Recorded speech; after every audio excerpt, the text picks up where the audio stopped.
अब मेरा हमसफ़र मैं खुद हूँ। बहुत बदल सी गई थी ज़िंदगी उसके जाने के बाद। मानो को याद कर वह रो पड़ी। आज भी लगता है जैसे अभी अभी ये हादसा गुजरा हो। उस दिन काव्या का दुर्भाग्य प्रबल था जो मानो को उससे दूर ले गया था। मानो बहुत तेज़ मोटरसाइकिल चलाया करता था, लेकिन अब जब से काव्या गर्भवती हुई थी, मानो बहुत ध्यान रखता था और कोशिश करता था कि धीरे धीरे चलाए। उस दिन मानो काव्या से कह रहा था, मैं अब और मेहनत करूँगा और इस बच्चे के जन्म से पहले एक गाड़ी ज़रूर ले लूँगा। मैं नहीं चाहता कि मोटरसाइकिल में बार बार बच्चे को ले जाएं। पर विधि को कुछ और ही मंजूर था। मानो बड़ी मस्ती में काव्या से बात करते हुए मोटरसाइकिल चला रहा था कि सामने से आते हुए ट्रक को नहीं देख सका और उसका मोटरसाइकिल ट्रक के चपेट में आ गया।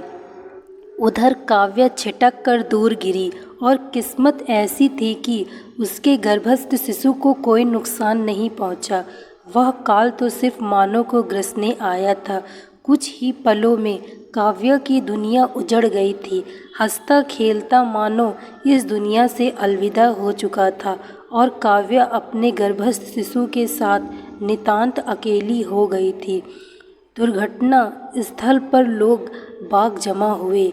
मानो की सांस तभी भी चल रही थी और वह काव्या का हाथ जोर से पकड़े हुए था। एम्बुलेंस से अस्पताल जाते जाते मानो ने जोर से काव्या का हाथ पकड़ा हुआ था और दर्द से बिलबिला रहा था। तभी मानो की पकड़ ढीली हुई और उसका हाथ छूटकर झूल गया। मानो की सांस ने उसका और मानो ने काव्या का साथ छोड़ दिया था और उसी एक समय में काव्या सिर से भी एक सहारा चला गया। मानो के जाने के बाद ससुराल वालों की निगाहें तो बदल ही गई थी। घर आने पर उसे तानों उलाहनों के साथ अपशकुनी भी सुनने के लिए मिला। सबको उम्मीद थी कि मानो के रूप में काव्या के पेट में जो शिशु पल रहा है, वह जब जन्म लेगा तब उनकी ज़िंदगी के कुछ दुखों को कम करेगा।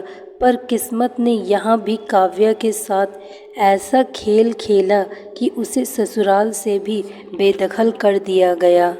काव्या को बेटी हुई और घर वालों का रुख उसके प्रति बहुत ही खराब हो गया। लगभग 1 साल उनके साथ रहने के बाद और कष्ट न सह पाने की स्थिति में काव्या ने मायके का रुख किया था। भाभी भैया और भाभी उसके साथ लाए हुए सामान को देखकर समझ गए कि यह बहुत दिनों के लिए आई है, तो पहले ही दिन से उन लोगों ने बहुत ही बेरुखी दिखाई। पर कम से कम यहाँ मिन्नी के साथ उसके माता पिता अच्छा व्यवहार करते थे। काव्या को इसी बात का संतोष था।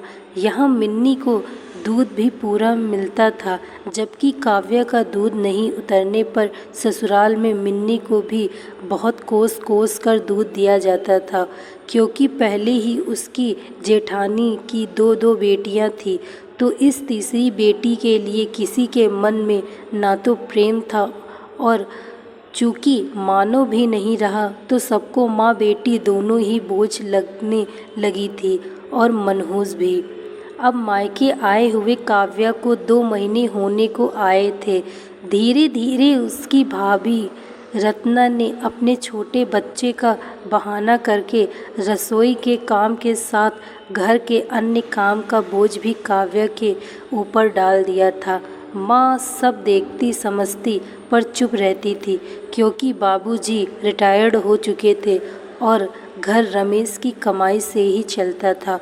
काव्या अपने आने से उनके बढ़े हुए खर्चे को समझ रही थी और कुछ काम करके थोड़ा आर्थिक संभल पाना चाहती थी, पर कैसे और क्या काम करे उसे कुछ समझ नहीं आ रहा था, क्योंकि वह सिर्फ ग्रेजुएट थी और नौकरी करने के लिए कुछ टेक्निकल डिग्री भी चाहिए थी।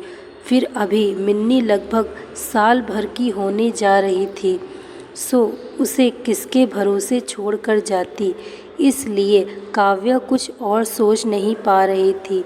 एक दिन शाम को काव्या उदास बैठी थी कि तभी पड़ोस में रहने वाली एक चाची आईं और बातों बातों में उसने उसकी माँ से कहा कि काव्या चाहे तो कोई काम कर सकती है। उसकी माँ ने कहा, यह तो सिर्फ ग्रेजुएट है, इसे भला क्या काम मिलेगा। सुनीता चाची ने कहा कि उनकी बहू पहले नौकरी करती थी और पैसे भी मिल जाया करेंगे जो कि उसके और मिन्नी के परवरिश में काम आएंगे। बात सबकी समझ में आ गई और काव्या ने सुनीता चाची की बहू मीना के साथ टिफ़िन सर्विस में उनके साथ काम शुरू कर दिया। वह अपने साथ मिन्नी को भी ले जाती। वहाँ मीना भाभी के बच्चों के साथ मिन्नी भी खेलती रहती। अब धीरे धीरे जब घर में पैसे आने लगे तो उसे ऊपर का एक कमरा दे दिया गया। वह और मिन्नी अब पहले से बेहतर ज़िंदगी जी रहे थे। भाभी और भैया की नज़रें भी थोड़ी बदल गई थी। अम्मा बाबूजी भी अब उसको लेकर कोई शर्मिंदगी महसूस नहीं करते थे।